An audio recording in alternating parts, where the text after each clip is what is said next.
Harley-Davidson has finally unveiled the mystery behind the name Deadwood, a trademark that had sparked widespread speculation since it was registered last May.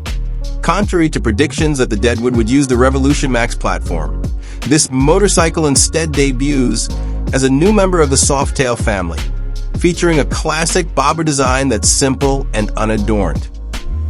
Powered by an air and oil-cooled 1,923 cubic centimeters Milwaukee-Eight 117 engine, Harley claims it delivers 98 horsepower and 120 lb-ft of torque.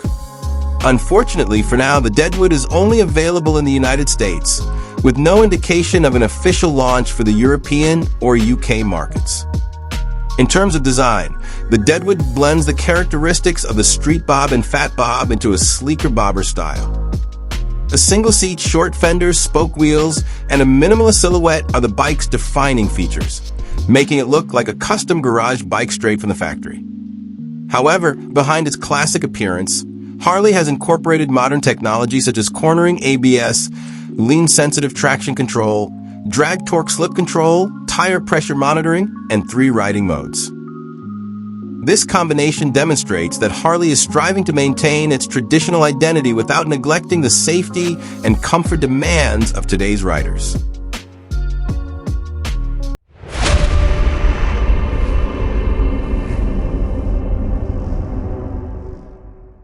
The launch of the Deadwood also serves as evidence that Harley-Davidson's trademark registration strategy is not merely a legal protection measure, but rather part of a new product plan.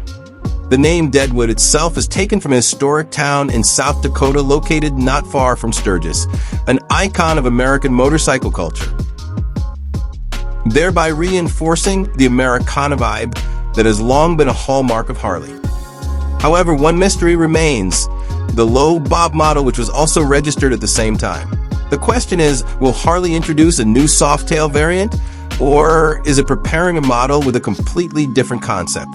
The answer will likely be one of Harley-Davidson's most intriguing developments in the near future.